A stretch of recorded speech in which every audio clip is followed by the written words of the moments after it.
Oseas capítulos 1 al 3. Damos paso a los profetas menores, que esto no quiere decir que sea menos importante que los mayores, y este se comprende de 12 libros, donde el primero es Oseas. Y empezamos fuerte, porque empezamos ya directamente cuando Dios le habla a Oseas pidiéndole algo muy específico y seguramente muy extraño, sobre todo para esa época.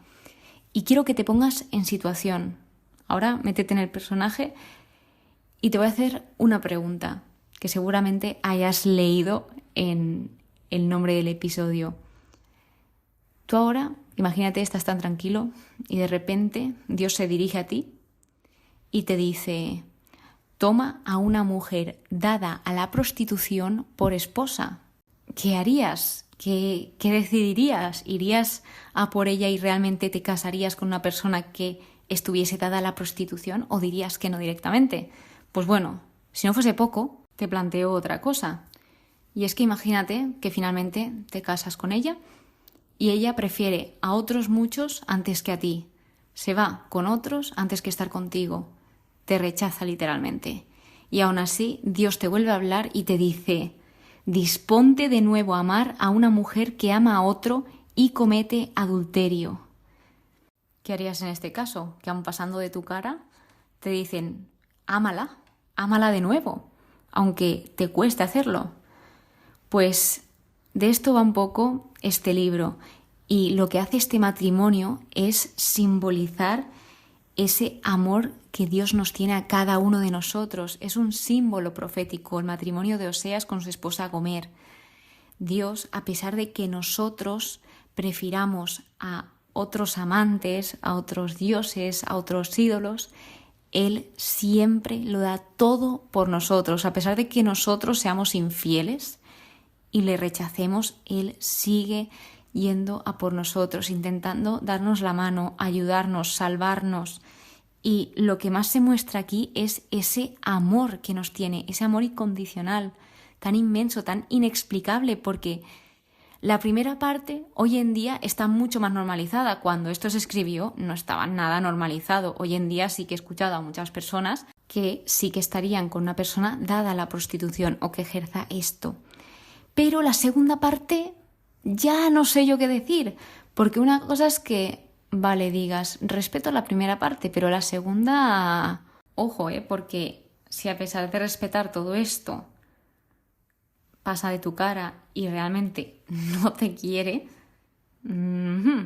ya eso sí que es complicado, duro, durísimo.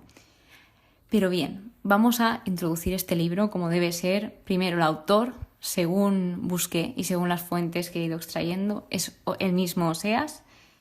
Este es contemporáneo de otro profeta que se llama Amós y está escrito, o su ministerio fue entre los años 755 y 725 a.C. ¿Qué significa Oseas? Salvación, salvación del Señor. ¿Cuál es el tema general que trata? El amor leal de Dios por Israel, que Israel es una adúltera, pero recibirá misericordia a pesar de sus infidelidades. Recuerdo cuando hace mucho tiempo comenté a un sacerdote que iba estudiando ya el libro de Isaías y él me habló de los profetas y dice que su favorito es Oseas, y realmente cuando leí el libro dije: normal, es que te sientes amado leyendo este libro. Es que generalmente la Biblia te habla de cuán amado eres y de cuánto Dios te ama, pero es que este libro te lo dice directamente, por si acaso no lo has pillado, te lo dice de una. Entonces, ahora sí, un poco más de contexto.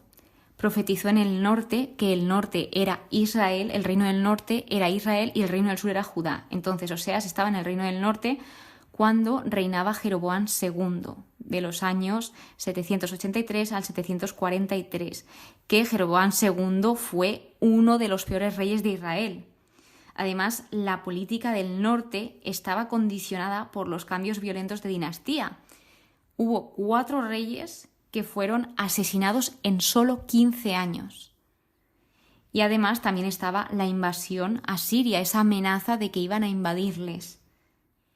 En varias ocasiones se llama a Israel como obviamente Jacob, y también como Efraín. ¿Por qué Efraín? Efraín es una de las 12 tribus de Israel, pero se les llamaba Efraín porque sobre todo predominaban los de esta tribu, eran muy numerosos, por lo que en este libro muchas veces se refiere a Israel como Efraín. Así que, ¿de qué tratan los capítulos 1 al 3? Se centran sobre todo en el matrimonio de Oseas y Gomer, y esto comparado con la relación de Dios con Israel es, primero, el matrimonio de ellos dos. Se puede ver como el pacto en el monte Sinaí que hace Dios con su pueblo. El adulterio que comete Gomer se puede ver como esa idolatría que ejerció el pueblo de Israel, que sabían que tenían a Dios, pero decidieron ir en pos de otros dioses. Y por último está la restauración de ese matrimonio de Oseas y Gomer, que se puede ver en esa renovación del pacto que Dios decide hacer en un futuro. En el capítulo 1, una vez le dice a Oseas que se debe casar con Gomer, él obedece. Él no se lo piensa ni dice, oye, ¿por qué tengo que hacer esto? ¿Y por qué no puedo hacer otra cosa? No, él hace lo que Dios dice. Luego ellos tienen hijos con nombres proféticos. El primero se llama Yisrael, que significa Dios siembra o dispersado. Todos estos nombres son nombres de juicio, que lo que hace es evocar las matanzas ordenadas por Jehú. Luego tiene una hija que se llama no compadecida o no amada, que lo que hace es representar a la casa de Israel. Pero ojo, representa a la casa de Israel, pero a la casa de Judá no la identifica como esto, porque Israel sí que es verdad que estaba cometiendo pecados muy graves, sin embargo Judá eran algo más fieles a Dios. Entonces generalmente todo este juicio iba dirigido para Israel, para el reino del norte. Luego tuvieron un tercer hijo que se llama No mi pueblo, que Dios dice, porque vosotros no sois mi pueblo y yo ya no existo para vosotros. Duro. En el capítulo 2 habla de las perspectivas del futuro, habla sobre una promesa que Dios les da para una restauración futura. Sin embargo, no deja de lado esos días de juicio donde serán justicia, pero estos días no van a durar para siempre, sino que van a ser temporales. Aquí empieza a cambiar todos los nombres, hay nuevos nombres simbólicos opuestos a los primeros que, por ejemplo, No mi pueblo pasa a llamarse hijos de Dios vivo, No mi pueblo pasa a ser mi pueblo y No compadecida también habla de que será compadecida, además de que Yisrael se queda como estaba, pero ahora ya no significaba juicio, sino que significaba grandeza. Lo que vemos aquí es que sigue utilizando el mismo nombre, pero con diferente significado. El significado es lo que cambia. Por lo que aquí nos damos cuenta de que lo que en un día fue señal de juicio, ahora estaba siendo una evidencia de redención. Más tarde continúa contando esa infidelidad del pueblo de Dios con Dios y que a pesar de que esa relación estuviese rota, la bendición continuaba, pero le iba a ser quitada a Israel si no se volvían hacia el Señor. Así que de ellos dependía cómo usaban esa bendición que se les daba, que se les estaba otorgando. De hecho, indica que se olvidaban de Dios, que es algo bastante recurrente entre la idolatría e ir en pos de otros dioses y olvidarse de Dios. Es un tema muy tocado en estos últimos libros y a lo largo de, diría, todo el Antiguo Testamento. Porque estaba pensando en los libros de los profetas, que sí que lo tratan continuamente, pero en el Antiguo Testamento también se habla bastante de idolatría. Así que se ve también cómo Israel justifica esa prostitución, se centran como en esas partes buenas que tenía el pecado, a pesar de ser temporal y que luego les destrozaba, pero pues es lo que nos pasa, ¿no? De que muchas veces estamos metidos en algo malo e intentamos ver la parte buena para excusarnos de ello. Así que el Señor dice, por eso voy a seducirla, voy a llevarla al desierto y le hablaré al corazón. Destaca palabras como son justicia y derecho, amor y compasión, fidelidad. Y por último, remarca que conocerían a Dios, que este libro habla muchísimo y toca el tema de conocer verdaderamente al Señor.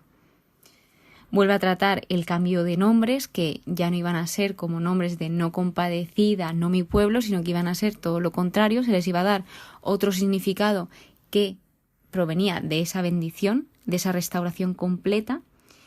Y vemos en este capítulo 2 cómo Dios quiere nuestro amor dado gratuitamente y disfrutado en una relación con Él. Él quiere que disfrutemos de su amor, pero somos nosotros los que nos empeñamos en rechazarlo y pasar de Él muchas veces y no nos damos cuenta, porque Él siempre quiere lo mejor para nosotros.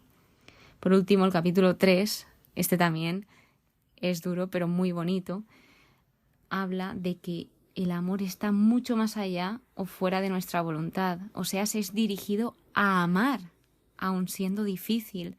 Esta es una lección tremenda, porque aquí es donde se le dice a él que se disponga de nuevo a amar a esa mujer.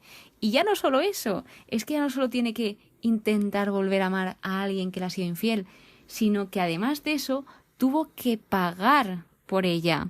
Yo no sé si serían unas deudas, no lo deja muy claro. Dice, yo la adquirí por 15 siclos de plata y carga y media de cebada. Es decir, tal vez tuviese una deuda a ella, que al final pagó él a pesar de todo lo que le había hecho, no lo sé. Pero a pesar de volverla mal, tenía que pagar. Y nos dice esta enseñanza, así ama Yahvé a los hijos de Israel, mientras ellos se vuelven a otros dioses. O sea, rescata a Gomer de ese dueño actual, pero le impone un tiempo de prueba. Es decir, lo que le dice a Gomer es, vale, te he comprado. Él supongo que internamente pensaría en volverla a amarla y haría un esfuerzo tremendo por volverla a amar, pero le pone la condición de que no debe prostituirse ni unirse a él mismo, es decir, ni tener relaciones con él. Y esto lo que estaba simbolizando es que los israelitas se iban a quedar sin rey ni príncipe, no iba a haber liderazgo, no iba a haber servicio espiritual, no iba a haber una guía ni una dirección que les dijese tenéis que ir por aquí o por allá, no, nada. Y este capítulo termina, buscarán a Yahvé su Dios y a David su rey, y acudirán con temor a Yahvé y a sus bienes en los días venideros. Indirectamente, esta promesa de restauración que sobre todo trataba el capítulo 2 habla de la restauración mesiánica en la justicia, en la santidad, y que esta restauración les iba a traer paz, les iba a traer seguridad. Y así es Dios, que a pesar de que nosotros pues seamos indiferentes, se preocupa por nosotros y lo da todo por su pueblo. Ojalá sepamos ver ese amor que Él nos tiene y sepamos ser, aunque sea un poquito conscientes, porque con ello seríamos los más felices del mundo. Estos han sido los 3 primeros capítulos de Oseas. Te espero en el siguiente capítulo para ir continuando nuestro estudio bíblico. Muchísimas gracias por estar aquí, muchísimas gracias por escucharme. Espero que pases muy buen día y que Dios te bendiga.